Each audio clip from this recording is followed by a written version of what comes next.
So I have been invited today, if you guys want to look, and Lutz is going to help me up there. I've got pictures to show you on the screen so you can watch, and I'll tell Lutz when to put them up.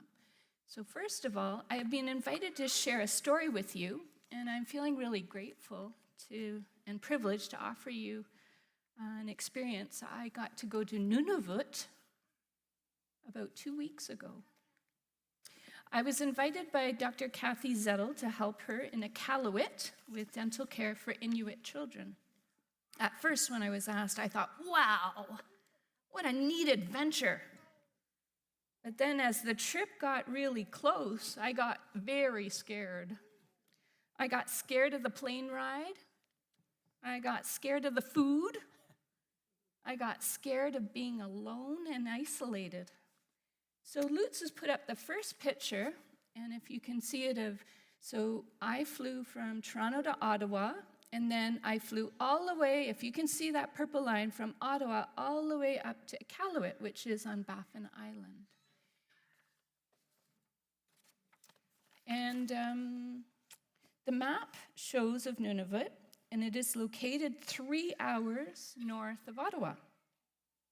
Iqaluit is the capital of Nunavut, and it sits on Frobisher Bay. It has a population of 7,000 people. All transportation is by airplane 10 months of the year.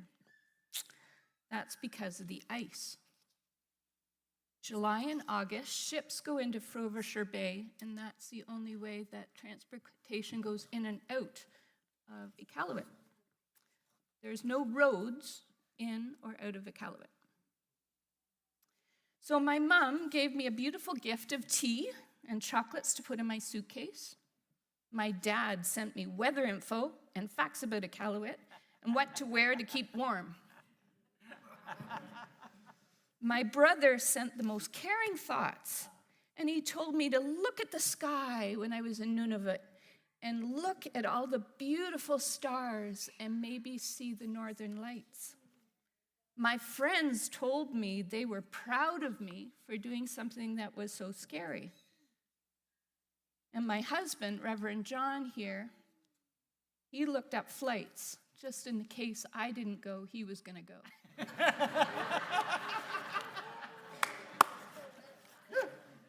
So I'll have Lutz put the next slide up. And for anybody that's been on a plane, that's what my plane looked like. Beautiful plane. It was half cargo and half filled. Well, there was about 60 of us on the plane, and the other half of it had all of the materials that Iqaluit needed, everything that Iqaluit needed that day, so all the food. The church in 1 week put a suitcase of donations together, which I took to the children of Nunavut, and I'll have Lutz show that. My suitcase was full, and that was all the gifts that you guys gave. All of this helped me a bit, but I was still scared to go that far north. I knew deep down I had to just go because if I didn't go, 20 children wouldn't get dental care. The Inuit children's teeth were black with cavities. Yeah, their teeth really hurt. Some of them had no teeth. The teeth were so bad. And they were as young as 2 years old. Yeah. They were very little, just like you guys. By the end of Dr. Kathy Zettel's trip, she had helped 52 Inuit children. I learned a lot about myself and the Inuit culture. The Inuit territory is beautiful with its unobscured sky and its great tundra. The environment and nature is ultimately in control, very different from our southern climate. The temperature there when I was there 2 weeks ago was minus 17. And I was there one day where the wind blew from the North Pole and it was minus 31. So at noontime, all the schools closed and the children went home. That's very common. And then that night we got a blizzard. I'll have you show the fourth slide. That's great. So the people of Iqaluit look after each other. The environment people know the weather conditions hour by hour, and they alert the community. The air is cold but it's a crisp, dry cold. An Inuit man told me sometimes he misses the trees of the south because there's no trees on Baffin Island. The snow is very fine, almost like the beach sand. Have you ever gone to the beach? Is the beach sand really fine and soft? The snow in Iqaluit is fine and soft like that. And so sometimes I would have to walk around town. I bought these are called clampons, and you put them on your boots. Everybody in Iqaluit wears them because the snow is so slippery. It's not ice, it's just the snow is so fine. So you put those on the bottom of your boots. Pass those around so you can just feel. That's what you wear on your boots. Pass them to each other. And Lutz will put another picture up. That's what it looked like. It was beautiful. It was beautiful. So the sun right now is far away from the North Pole. And so when I was there, the sun came up around 8:30 in the morning, and the sun would go down around 2 o'clock in the afternoon. So I went to work in the dark, and I came home in the dark. Each day, Iqaluit loses 14 minutes of daylight. Soon it'll be dark all day, which will be December 21st, the longest day of the year. So today I looked up the Iqaluit weather, and right now Iqaluit is sunny, and it's -23. The sun just came up at 9:03 this morning, and the sun will go down at about 1:40 this afternoon. Yeah, short sunlight. One of the Inuit men told me everyone looks after each other. The houses in Nunavut are not locked, just in case anyone needs to jump into a house for safety reasons. If a wandering polar bear finds its way into town, which he told me is usually about once a year, sometimes in November because Frobisher Bay isn't completely frozen. But he went on to say the whole town instantly knows if there's a polar bear in town, and they look after each other. So I'll get Lutz to show the next one. That's looking out at Frobisher Bay, and those are whale ribs, and that's their cemetery. That's where they have people buried. The Inuit children we looked after were from much farther north than Iqaluit. So I'm going to get you all to come fairly close. I tried to put a picture up, but if anybody has a cell phone, they can look on their cell phone. So I thought I was far north, but I was here, if you guys want to look. So I was there. Come on close so you can see my map. But the children that we looked after were from Pond Inlet, way up there, Clyde River, Pong, Iqaluit, and Hall Beach. So they flew 2 hours down south to Iqaluit to get their dental care. That's only if the weather was okay. They would come down the night before. So when you're living in Pond River, the sun has not come up since November 1st, and they will not see sunshine until February 1st. That's how far north they are. So it's dark. Can you imagine it being dark like nighttime all day long?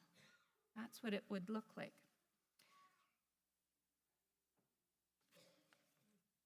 These children that came from Pond Inlet and Frobisher Bay, they only spoke Inuit, and their parents spoke Inuit and English. These northern communities are very isolated, and there's no roads into them. One Inuit told me about her son, Freddie. Freddie's first time on a plane, and he flew into Iqaluit. And as he walked around the Iqaluit airport, he saw a person that had skin that was darker than his. And Freddie stopped in Inuit, and he said to his mother, "What's wrong with his skin?" And his mother said to him in Inuit, "That's the way God made him." So Freddie kept walking in the airport, and all of a sudden he stopped. And he turned to his mother and he said, "Mom, God overbaked him." And then he pointed to somebody like me and said, "God underbaked her." And then he touched his face and he said, "God baked me just right." I listened to the beautiful love the Inuit have for their families and how hard the elders work to preserve their ways of life, living off the land. I'll get Lutz to change the slide. Elders are seen in the Inuit community as anybody over the age of 50. That would be your aunts and your uncles, your grandmas, your grandpas, and your great-grandmas and great-grandpas. Elders in the Inuit community are seen to have great responsibility. And elders are seen in the community of the Inuit with having great responsibility over the oversight of the Inuit community. I listened to an Inuit man raised in Iqaluit explain to me that when he was in high school about 20 years ago, when he walked to high school, he would be stopped in the middle of Iqaluit by herds of caribou, and he would have to stand there for 15 and 20 minutes as the herds passed through the streets of Iqaluit so he could cross the street to get to high school. But now there are no caribou in Iqaluit. And so the government has said to the Inuit people, you are only allowed to tag one caribou per family. He also went on to tell me that Halloween was one of the most exciting times of the year because Frobisher Bay would freeze. And the elders would go out onto Frobisher Bay and they would make sure the ice was thick enough, and then they would say, all the children on Halloween can go out onto the ice and play hockey and go ice fishing. He told me that that hasn't happened in over 20 years now because the ice, even when I was there 2 weeks ago, was not fully frozen over. This is why the medical team went to Iqaluit. I'll have Lutz change the slide again for me. The food in Inuit, the Inuit community used to eat solely off the land: caribou, Arctic char, seal, beluga whale, and meats. So now they have to eat our sugary junk, our white sugary junk food. Lutz can change the slide again. The elders never had to brush their teeth because they didn't eat sugary junk. But the Inuit culture hasn't ever had to brush its teeth, but now their children have very bad teeth. So now, with the change in their diet, their culture has to learn to brush their teeth. The Inuit women are very skilled at sewing and making sealskin gloves and parkas, and the Inuit men are world-renowned for their carvings. 85% of Nunavut is Inuit. The Inuit culture offers our country diversity and teachable skills and teachable stories that I hope you find interesting. I'll get Lutz to show the next picture.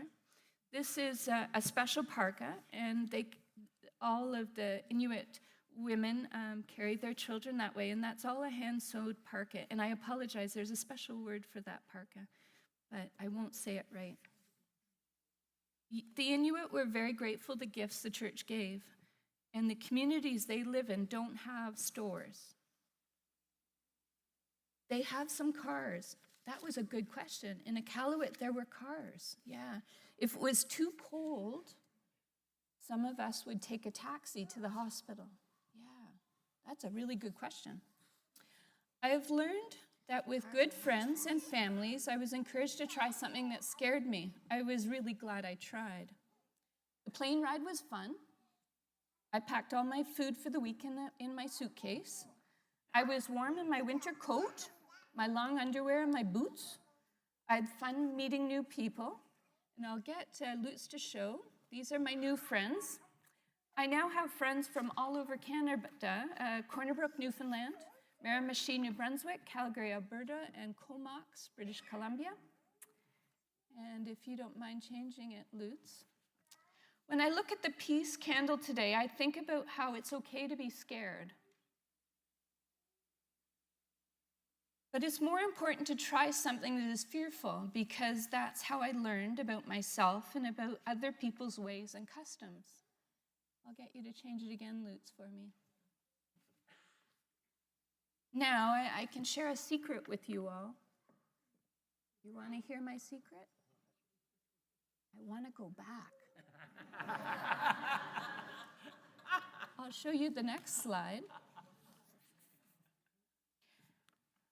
I hope that more Canadians get the opportunity and privilege to go to Nunavut. It's a beautiful place in Canada. And I hope we get to think sometimes of our neighbors, the Inuits, in Nunavut.